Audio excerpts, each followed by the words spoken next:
हर हर महादेव। अध्याय 16। ब्रह्मा जी ने आगे बताया, नारद, उस समय हिमांचल बहुत दुखी थे। उन्होंने गिरिजा को अपने पास बुलाया और कहा कि हे पुत्री, तूने ये क्या किया जो सारे देवताओं को छोड़कर ऐसे अवधूत पति की इच्छा की? मैं तो अपनी प्रतिज्ञा होने के कारण तुझसे कुछ कह नहीं सकता, लेकिन तेरी माता अपयश का ध्यान करके बहुत दुखी हो रही है। जब मैं यह विचार करता हूं कि मेरी लड़की का विवाह एक अवधूत के साथ हो रहा है, उस समय मैं शोक समुद्र में डूब जाता हूं। मुझे बहुत चिंता है कि मैंने इतनी सामग्रियां इकट्ठी की हैं, लेकिन तेरा पति अपने साथ केवल 2 कुरूप शिष्यों को बारातियों के नाम पर लाया है। उसके साथ जो बैल है वो भी बहुत बूढ़ा और निर्बल है। उस बैल के ऊपर भांग, धतूरा आदि अनेक तरह की मादक वस्तुएं लदी हुई हैं। मेरा भाग्य तो देखो कि कैसी बारात आज मेरे दरवाजे पर आई है। अब भला तू ही बता कि इस अवसर पर सब लोग मुझे क्यों नहीं धिक्कारेंगे? हिमांचल की बात सुनकर गिरिजा ने हंसते हुए कहा, पिताजी, आप कुछ भी चिंता न करें। विष्णु जी का वचन मिथ्या नहीं जा सकता। इस समय जो लीला हो रही है वह भी सब लोगों को आनंद देगी। आखिरी में सब लोग आपकी बहुत स्तुति करेंगे और आपके प्रताप को स्वीकार करेंगे। आप विश्वास रखें कि इस विवाह के बाद तीनों लोकों में आपको सुयश ही मिलेगा। ब्रह्मा, विष्णु और सारे देवता भी आपका सम्मान करेंगे। अब आपको उचित है कि आप उन योगी रूपधारी भगवान सदाशिव के पास जाएं और हाथ जोड़कर उनकी प्रार्थना करें। वो आपकी सारी इच्छाओं को पूरा करेंगे। शिवजी और गिरिजा की लीलाएं अपार हैं। वे दोनों एक ही रूप हैं। उनमें किसी तरह का भेद कभी नहीं समझना चाहिए। जिस प्रकार शब्द और अर्थ में कोई अंतर नहीं होता, उसी तरह शिवजी और गिरिजा में भी कोई अंतर नहीं है। उनकी जो इच्छा होती है उसी लीला को सब लोग देखते हैं। उनकी लीलाओं का पार कोई नहीं पा सका है। इस घटना के बाद हिमांचल ने अपने भाई बंधुओं को बुलाकर गिरिजा ने जो बात कही थी वो सब कह सुनाई।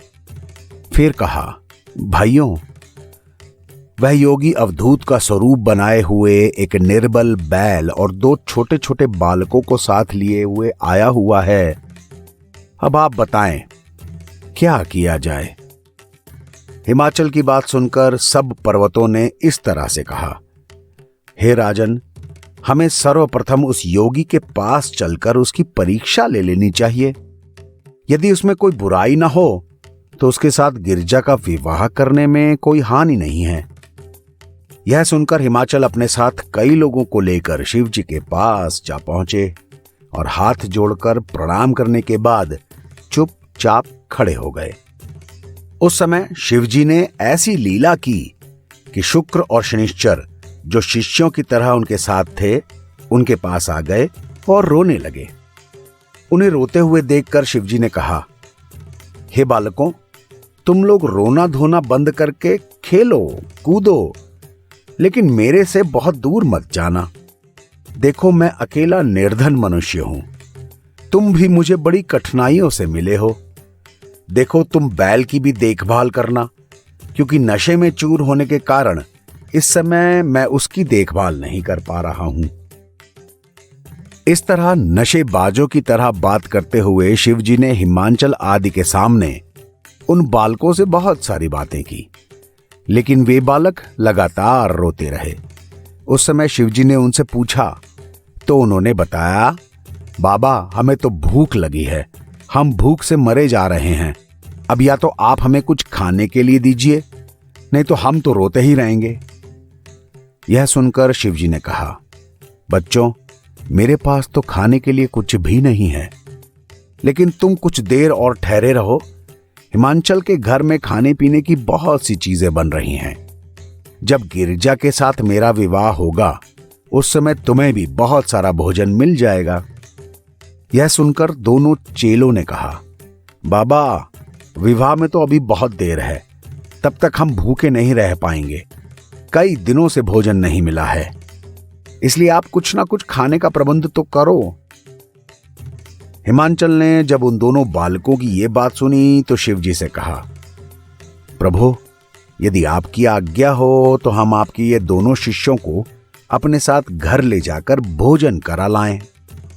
शिवजी ने कहा, राजन, यदि आप यही चाहते हैं तो इन्हें भोजन करा लाइए, मुझे इसमें कोई आपत्ति नहीं है। यह सुनकर हिमाचल को संबोधित करते हुए उन्होंने कहा, राजन, हम आपके घर भोजन करने के लिए नहीं जाएंगे, क्योंकि घर के स्वामी के बिना हमें वहां कोई अच्छी तरीके से भोजन देगा ही नहीं। यदि आप स्वयं हमें लेकर चलें तो हम तैयार हैं, नहीं तो हम भूखे होकर यहीं रोते रहेंगे। उस समय शिवजी ने हिमांचल को कहा, राजन, आप इन्हें खुद ही ले जाएं और भोजन करा लाएं। सचमुच ये कई दिनों से भूखे हैं। अगर आप इन्हें अच्छी तरीके से भोजन करा देंगे और पानी पिला देंगे तो ये प्रसन्न हो जाएंगे। शिवजी की आज्ञा सुनकर हिमांचल उन दोनों को साथ लेकर घर आए और उन्हें भोजन कराने लगे। उस समय उन दोनों शिष्यों ने ऐसा किया कि उनके सामने जितना भी भोजन परोसा जाता था वो एक ग्रास में खा जाते थे और फिर कहते थे, राजन, अभी तो हमने केवल एक ही ग्रास खाया है, इससे हमारी भूख बिल्कुल नहीं बुझी। अब तुम हमें और खिलाओ, तुम तो बहुत बड़े राजा हो, तुम्हें किसी तरीके का लोभ करना ठीक नहीं है। यदि हम भूखे उठ गए तो तुम्हें पाप लग जाएगा। यह सुनकर हिमांचल ने रसोई करने वालों से कहा, अरे तुम्हें लोभ करने की जरूरत नहीं है, मेरे यहां भोजन ढेर का ढेर रखा है, इसलिए ये जितना खा सकते हैं तुम इन्हें खिलाओ। यह सुनकर रसोइया जब और सारा भोजन ले आया तो उसको वो भी एक ही ग्रास में खा गए। हिमांचल के यहां जितना पानी था वो एक घूंट में पी गए। फिर भी वो चिल्लाते रहे कि राजन, हम तो भूख के मारे मरे जा रहे हैं, तुम हमें खाने के लिए कुछ और क्यों नहीं देते।